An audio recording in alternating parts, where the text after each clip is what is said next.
but now much more in my absence, work out your own salvation with fear and trembling. For it is God which worketh in you both to will and to do of his good pleasure. Do all things without murmurings and disputings, that ye may be blameless and harmless, the sons of God, with rebuke in the midst of the crooked and perverse nation, among whom ye shine as lights in the world. Verse 16, holding forth the word of life, that I may rejoice in the day of Christ, that I have not run in vain, neither labored in vain. Tayo po ay manalangin.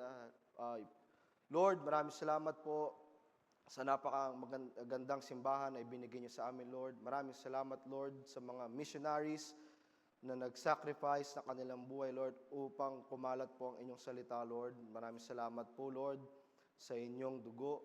Lord, maraming salamat, Lord, sa blessings na natanggap namin araw-araw, Lord. And maraming salamat po sa inyong salita na kung saan amin pong inaaral, Lord, amin pong binabasa, Lord, para kami po ay hindi malito sa mundong ito, Lord. And I pray that you be with us tonight, Lord.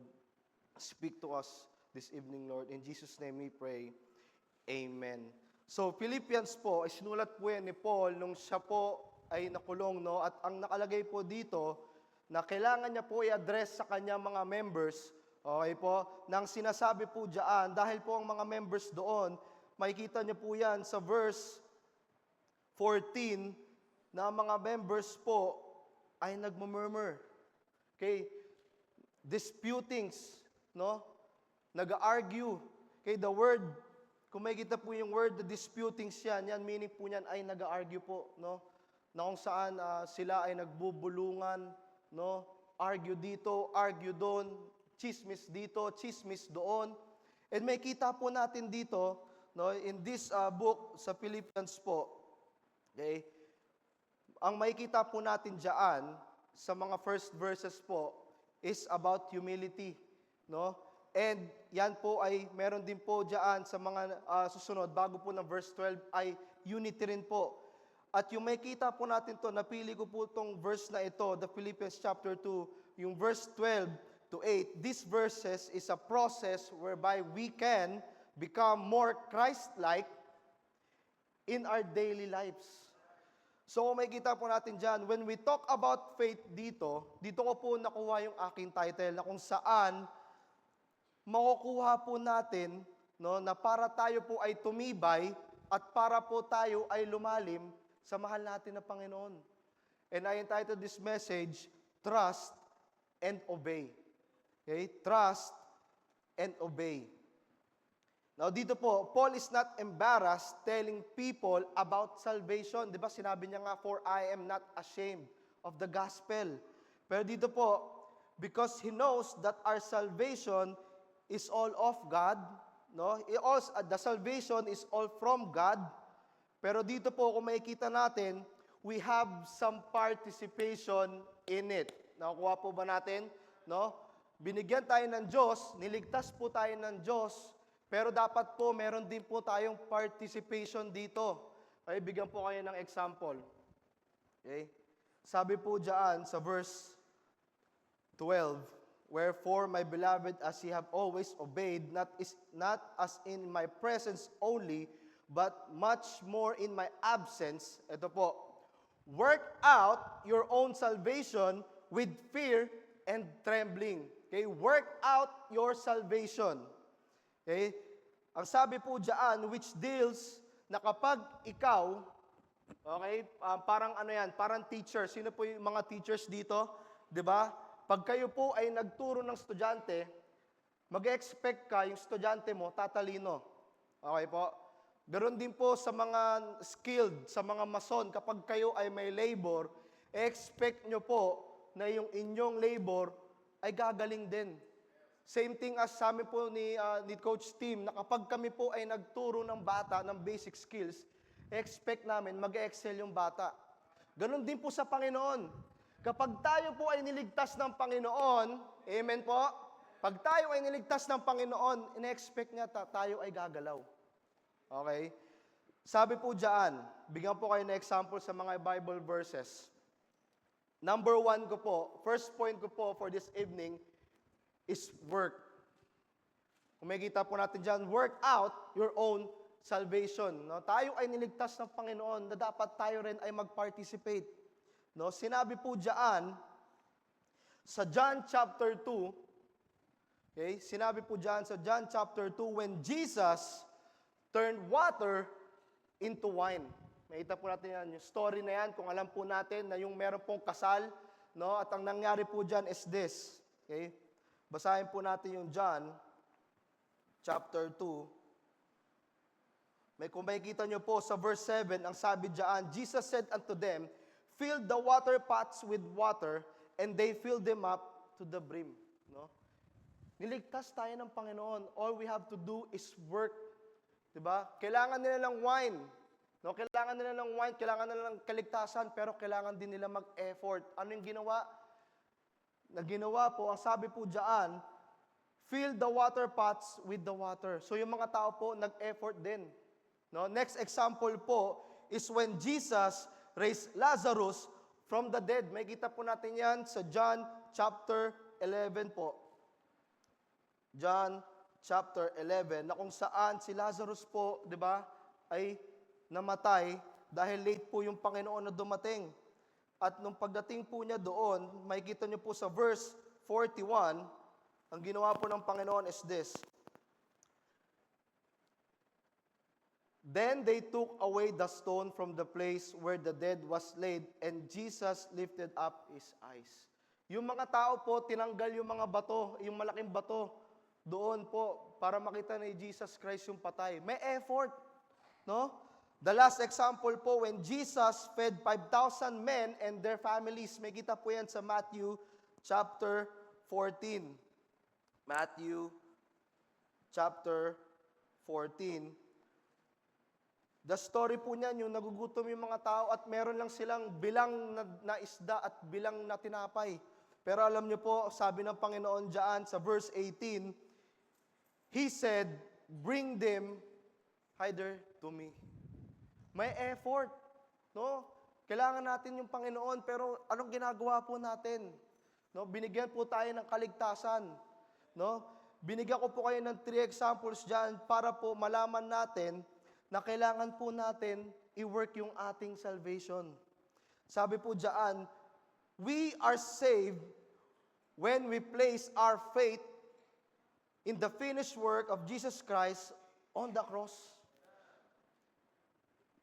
Nagsimula na po yung salvation sa atin. Okay? Nung tayo po ay naligtas, tayo po ay na-free sa kasalanan.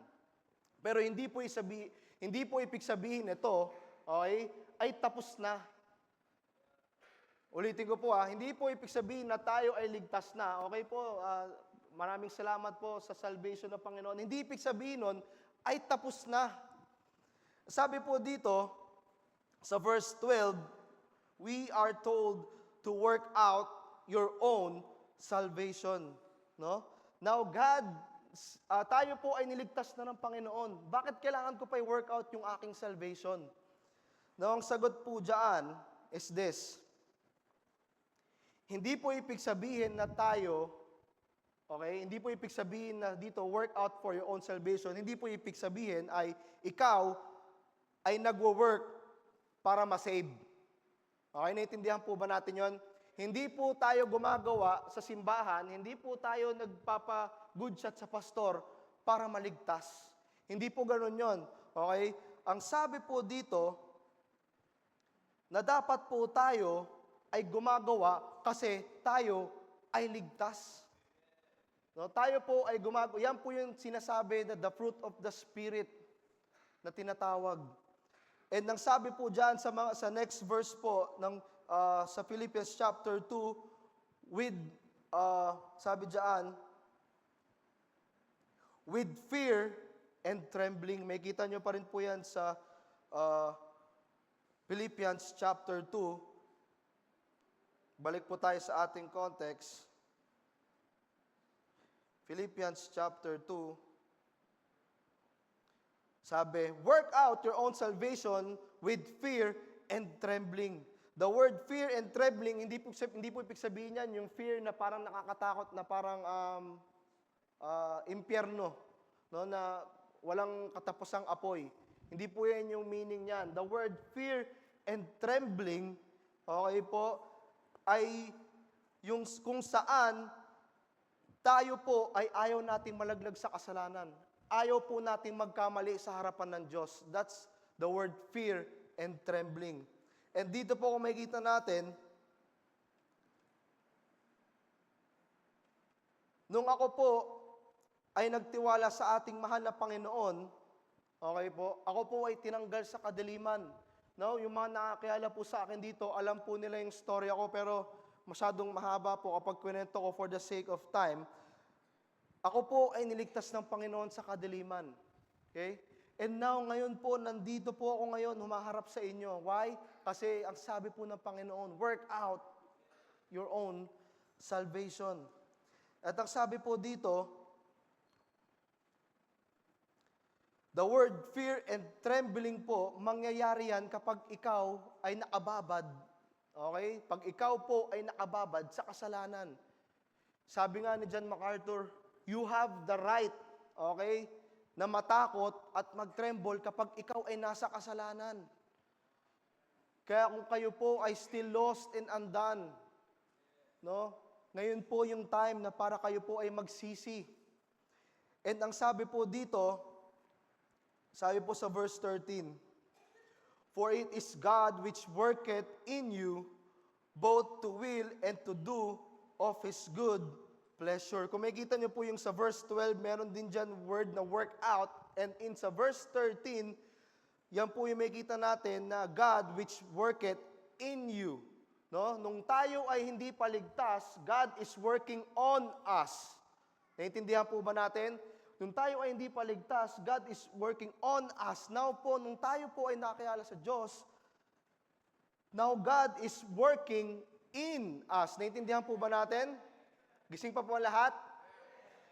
And ang sabi po dito, no, na dapat po tayo, okay, na mag-work as your own salvation. Why? Bigyan ko po kayo ng konting storya. Now, si Hannah po, nung kanyang birthday, 4 years ago, 3 years ago, di ko nakalimutan ko na.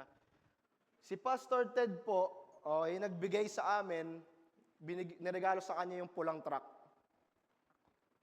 Estrada na pula, binigay kay Hannah. And ang sabi ni Pastor Ted, paborito kong apo. Nakikita yung mga live, mga pinsan ha. Paborito kong apo, sa'yo na tong sasakyan. Okay? Ang gagawin mo na lang, okay, change oil. Ikaw na mag-change oil niyan. Dalawa kayo ni Ruel. Change oil niyo yung sasakyan.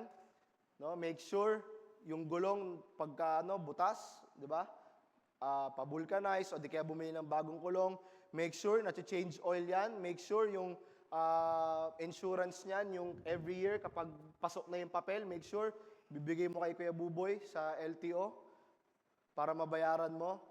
No, make sure na lahat ng ilaw na lang gumagana. Make sure po ang sasakyan mo, syempre dapat tumatakbo. No? All you have to do is take care of it. Okay?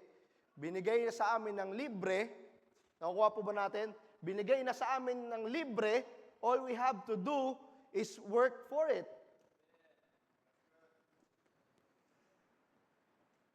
Dapat po alagaan natin yung salvation natin. Dapat alagaan nyo po yung inyong salvation. No? Binigay na ng Diyos ang kaligtasan ng libre. Ang gagawin na lang po natin is work out our own salvation. Kailangan nyo po gumising ng umaga, ng Sunday, para magsimba. Amen?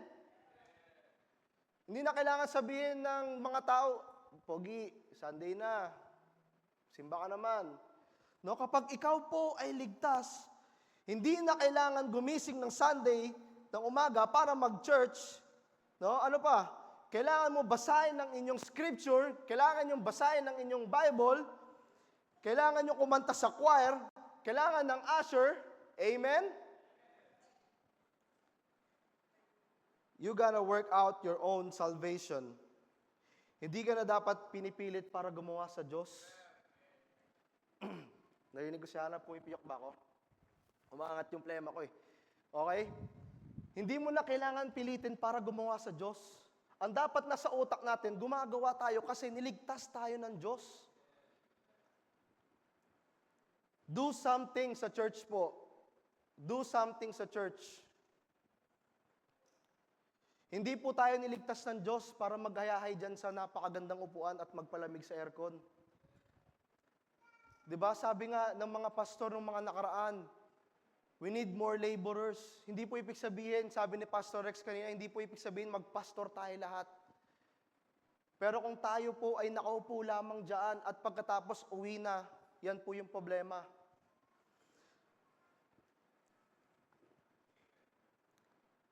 Kaya dapat po, number 2, after we work out our own salvation, pagkatapos po natin i-work yung ating salvation, next, the expectation of the Christian walk. Number 2 po, expectation of the Christian walk. Sabi po sa verse 14, do all things. I pray na wala pong magalit sa akin ngayong gabi.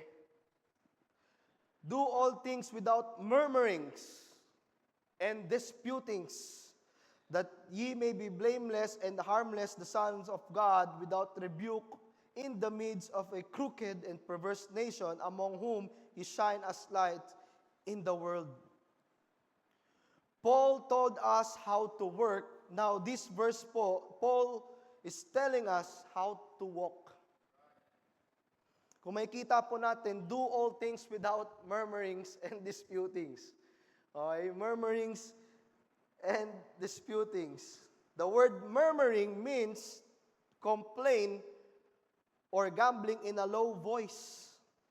A secret in your heart na hindi pa alam ng public. Gets po natin to? But sometimes, okay, nilalagay natin sa Facebook,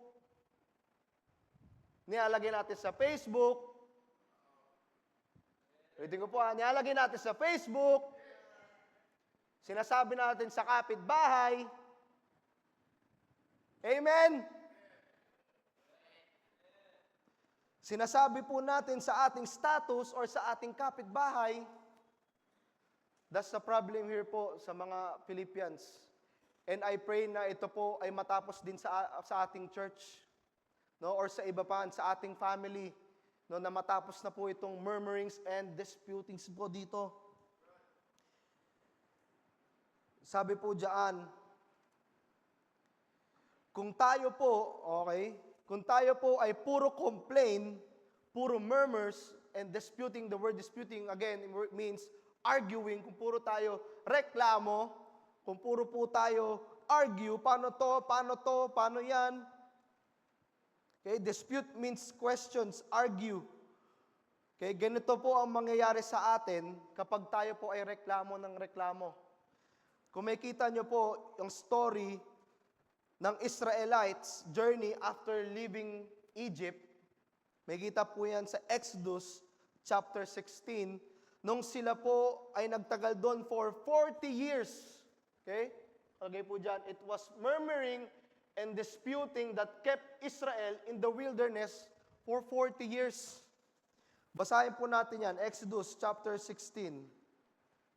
Exodus chapter 16, verse 2. Gising pa po ba ang lahat? Sabi diyan, and the whole congregation of the children of the Israel, what? Sabi diyan, murmured against Moses and Aaron in the wilderness. Pero kung babasahin niyo pa po mga ibang verse diyan, ang daming murmurings, ang daming reklamo. That's the problem ngayon po. That's the problem, kaya yung mga tao hirap. Kaya ang problema po natin, hindi tayo makatayo dito. Kaya hindi po tayo makapag-soul winning. Dahil tayo po ay reklamo ng reklamo. No? For 40 years, yung story ko po niya nung nakaraan, yung Israelites, yung kung alam nyo po na kung saan ang Panginoon ay padala sa kanila ng mga judge para sila ay matulungan. Yet, ang dami pa rin nilang reklamo. Buong buhay nila ganun. Paikot-ikot lang po. Why? Puro reklamo eh. Kaya siguro po sa atin dito, pansinin niyo po yung buhay niyo, bakit paikot-ikot? Bakit 5 years na, nakaupo pa rin ako dito? Bakit po ilang years na? 5 years, 6 years, 7 years? Yung iba ikakasal na, bakit po nandyan pa rin ako? Walang pagbabago. Baka siguro tayo ay reklamo ng reklamo. Okay po ba? Totoo po ito. Nasa Bible yan. Kaya dapat po tayo, iwasan natin yung reklamo. Kapag tayo po ay naligtas, amen, i-work out natin yung ating salvation, in the same time, tayo ay maglakad. Hindi lang tayo nakaupo. Okay? Ulitin ko, hindi lang po tayo nakaupo, tayo rin ay maglakad.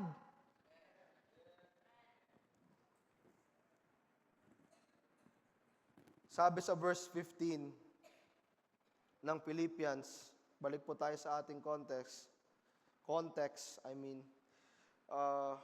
Philippians chapter 2, verse 15. Sabi po diyan, that ye may be blameless and harmless, the Son of God. Ibig sabihin po niyan, the word blameless means free from sin, to live righteous. Hindi ibig sabihin niyan, ikaw ay perfect. Hindi po. Okay? Ikaw lang po ay free sa pagbe-blame, sa pagbintang. Alam ng tao, ay, hindi niya gagawin yan. Okay? Ganun po yung meaning ng blameless. And the word harmless means free from physical or mental harm. Free from evil. Sabihin, siguro di nananakit. Okay? Unmixed. Okay? Ibig sabihin po niyan, kaya po tayo, kapag tayo po mismo, hindi tayo reklamo ng reklamo, hindi po tayo argue ng argue,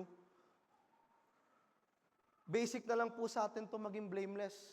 Basic na lang po sa atin maging harmless. Why? Dahil ang sabi po dito, na kapag tayo po ay ganyan, kapag tayo po ay nag-walk, okay?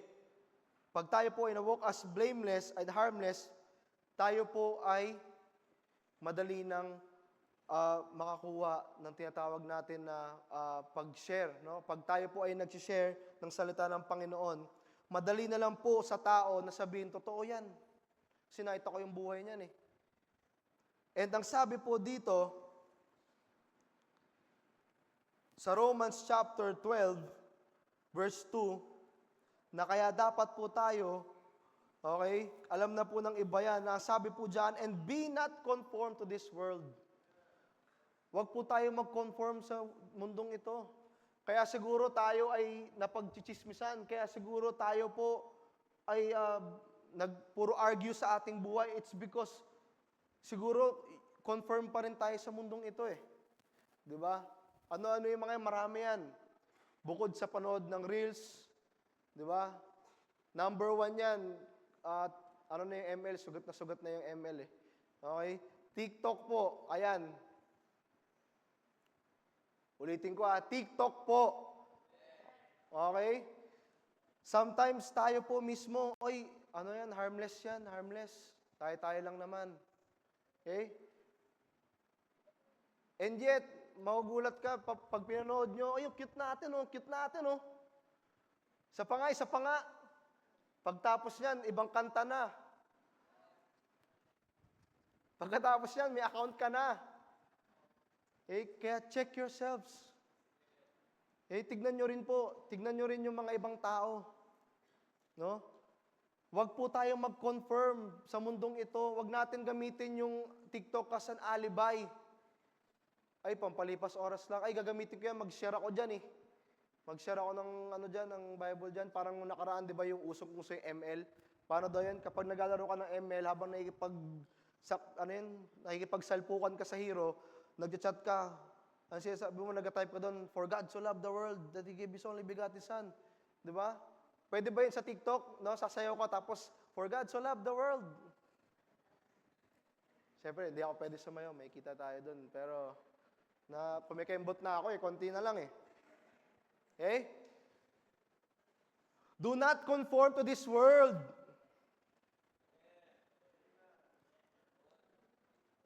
Ang tagal na po natin naglalakad kasama ng Panginoon, pero galit pa din tayo sa tao. Ang tagal na po natin naglalakad sa Panginoon, ang tagal na po natin kumakanta dito, pero hindi pa rin natin nakakausap yung mga first-time visitors.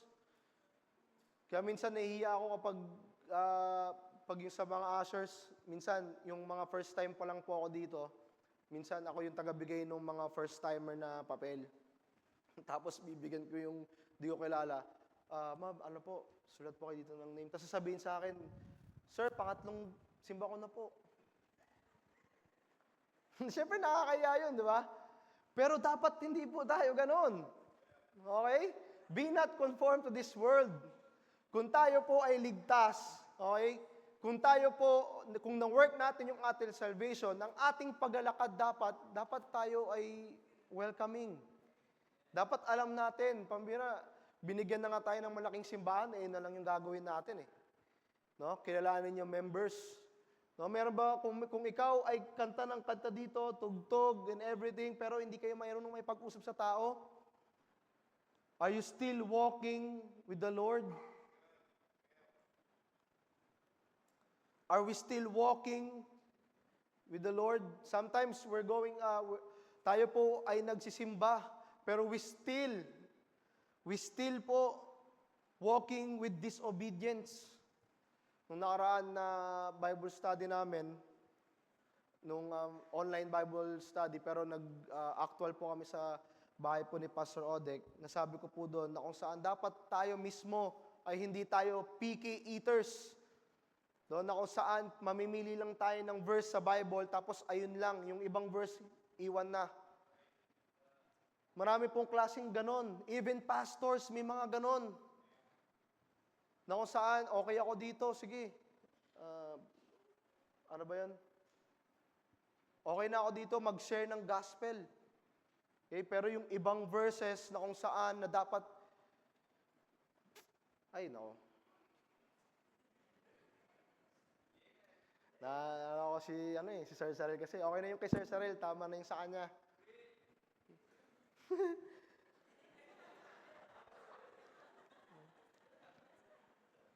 Amen?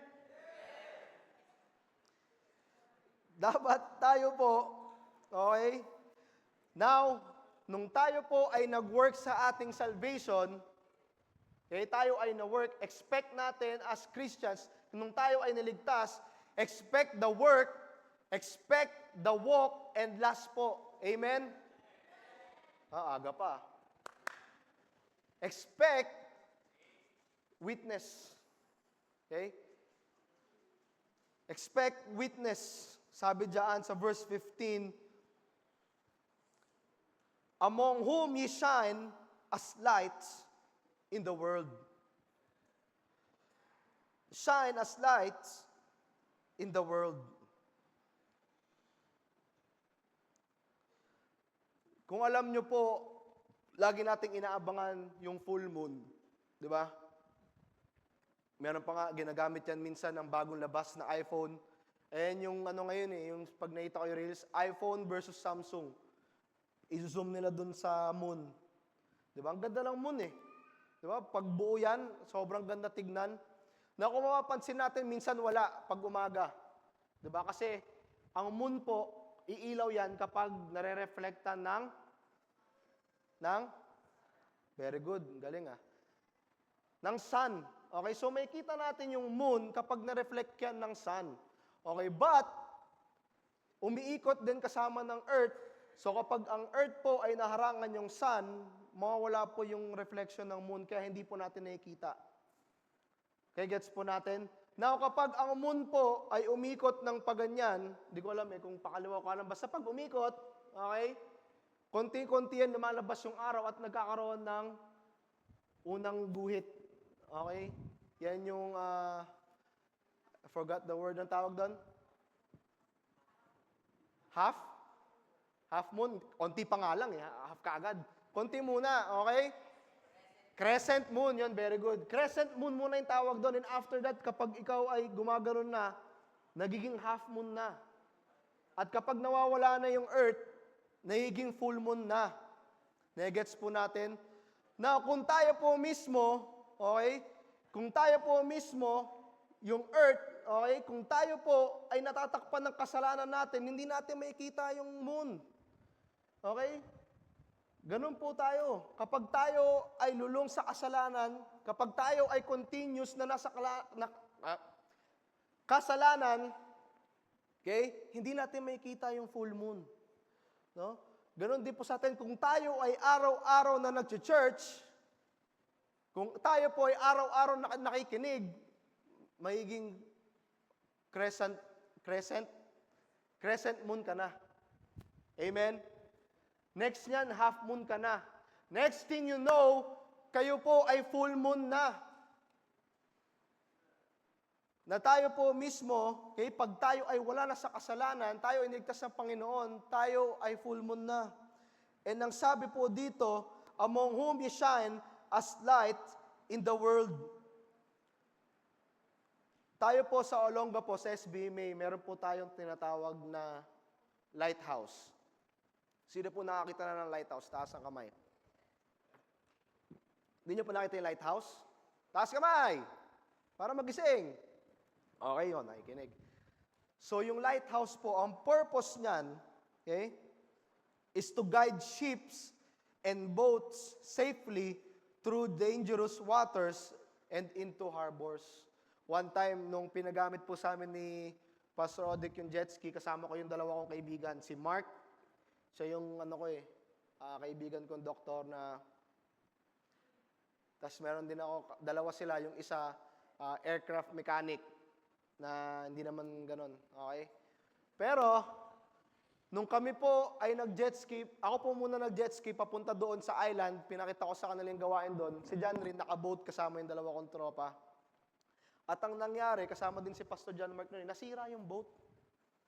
So, ang gagawin ko, anong oras na nun? 4:30 na eh. So, ang gagawin ko is, magmamano-mano ko, iisa-isahin ko sila. So, ang nangyari, inuna ko siyempre yung doktor. Siyempre, si Mark, alam naman natin yun. Hindi na maalam ko yun. So, inuna ko siya. Okay? And next, nung ako ay babalik na ng island, madilim na, Joseph, ang dilim na. Ano yun? Ang dilim na, boy. Tapos, iniisip ko, sarili ko, kailangan ko umuwi kasi yung dalawa kong tropa, uuwi na ng kinabukasan, hindi kami pwede magstay sa island, wala kaming dalang gamit, wala rin kaming dalang pera. So tiniis ko, binarurot ko, ang dilim na, wala na akong makita, Kuya Chito, kahit nakasalamin ako, labo na ng mata ko, tapos hindi ko pa makita. Pero alam niyo po, nung nakita ko yung lighthouse, nakita ko na sunod-sunod na yung mga ilaw. Meron pa ako nung alaala, pagka nakikita ko yun, yung parang, yung mga bata kasi hindi pa alam yun eh. Yung Star Wars, alam yun nila Tito Amar, tsaka nila Pasodek. Yung Star Wars, meron silang parang machine na parang hayop. Kung nakikita niyo yun sa SBMA, ganun po yung palatandaan ko. Hinahanap ko yung ilaw para alam ko kung saan ako pupunta. Mamaya tumama ako sa bundok, o di kaya tumama ako sa boat. No? Yun po yung help ng lighthouse. No? Ang purpose niyan, no, kapag makulimlim, kapag maulap, may kita yung lighthouse. Alam na ng mga alam ng mga captain na hindi sila babangga sa anumang malalaking bato or bundok. No, meron po dito sa atin mga members, meron po dito sa ating mga kapitbahay, ating pamilya na nasa kadiliman. Meron po sa atin dito sa kalagitnaan ay hanggang ngayon nasa dilim pa din. No? As Christians, no, when God save us, bakit hindi tayo yung maging ilaw sa kanila nang hindi sila malaglag, hindi sila mabunggo, no? Maiwas sa kanila yung kasalanan. Pwede po tayo maging lighthouse ng ganun na kapag sila ay lumipat sa atin, alam nila na hindi sila mapapahamak dahil tayo mismo ay maliwanag ang buhay at nakikita po nila na ang buhay natin ay maliwanag at kapag sila ay lumapit sa atin, makikita nila yung tunay na liwanag. No? Kaya meron po tayong tinatawag na prison ministry na kung saan ang tao ay talagang wala na. Kapag ikaw po ay nakulong, wala ka na. Alam mo, yung feeling mo wala ka ng pag-asa kasi nakulong ka na eh. Bad record, no? Bad record sa pamilya. And then, pag ikaw ay nasira ng gospel, kakaroon ka ng tinatawag na hope. Ganon din po sa atin as Christians. Nang tayo po ay niligtas ng Panginoon, no? Hindi po kailangan lahat tayo magpastor. Sinabi ni Pastor Rex kanina. Pero hindi po tayo niligtas ng Panginoon para matulog sa upuan na malamig. Hindi po tayo niligtas ng Panginoon para umupo at magayahay. Niligtas po tayo ng Panginoon para tayo ay mag-work, tayo ay mag-walk, at tayo ay mag-witness. Sabi po diyan, pwede tayong maging lighthouse, pwede tayong maging ilaw ng sambayanan, pwede tayong maging ilaw ng ating pamilya, hindi lang yung mga nanay. Kaya ang sabi po diyan sa Matthew, last verse po, Matthew chapter 5. Matthew chapter 5, verse 16 po. Let your light so shine before men that they may see your good works and glorify your Father which is in heaven. No? Nang pag nakita po ng tao sa atin, yung tinatawag na good works, okay, may kita nila yung gift ng Panginoon. Now, bigyan ko kayo ng konting testimony about sa aking buhay. No, I'm not perfect po. No, hindi po ako perfectong tao. Ako po ay nagkakamali din. Minsan nga, may time na puro mali na lang eh. Di ba? Totoo po. No? Malalaman natin yan, no? Minsan, talaga, araw-araw, mali. Da? Pero alam nyo po, no? Nakikita po ng tao kung paano tayo mag-reflect sa ganong klaseng buhay. No? Makikita ng tao na kapag ikaw, okay, ay nagkamali, kapag ikaw ay may Panginoon, ikaw ay babalik. Kaya sabi diyan, pag nakita nila inyong good works, makikita na grabe yung Panginoon. No? Kaya nga sabi ko sa tatay ko, kasi ako po ay third year na po sa college, so nag-continue po ako dyan sa Aura. At tinigil ko po yung aking pag-aaral dahil sa kasamaan ng aming anak po ay laging na hospital, no? And syempre, hindi ganun yung sakit po ng anak namin ay hindi rin po biro. Hindi po siya nadadaan sa PhilHealth, Sir Zarel. No, tawag nga ni Papa doon dati kay Moses, $1 million baby eh. Kasi grabe po talaga yung ginastos. And sabi ko sa tatay ko, magtatrabaho po muna ako. And then one time, galit na galit sila kasi siyempre, sino ba naman ang gusto ng magulang ay hindi makatapos yung anak, di ba? And after that, meron kaming tampuhan ng aking magulang. At lumipas ng panahon nung siya ay tumawag ulit at kinamusta, siyempre na-miss niya yung apo niya. Hindi ako yung apo namin. No? And sabi ko din, nag-aaral na po ulit ako. So tuwan-tuwa yung tatay ko. Sabi niya, kailan ka pala matapos? Sabi ko, mga 4 years pa. Sabi niya, ha? Bakit? Nag-enroll po ako sa Bible school. At alam niyo po ang sabi ng tatay ko, anong papakain mo sa anak mo? Bible? No? And I ask myself, no, gaya ng preaching ni Pastor Rex kanina, our work is not in vain. No? Kaya kung mapapansin niyo po, laging sinasabi na ako ay tinulak, lagi pong sinasabi na ako po ay, hindi qualified. Totoo po. But by the grace of God. No? Kaya ako po ay nagpapatuloy nung sinabi ni Pastor Odek na kayo ni Hana ang pumunta doon sa sahog at ituloy ang gawain. Alam niyo po, nasa isip ko, no? Ako ay niligtas ng Panginoon. Okay? Niligtas po yung anak ko. Okay? Niligtas po ako sa kadiliman. No? All I have to do is work out on my salvation. Walk in my salvation.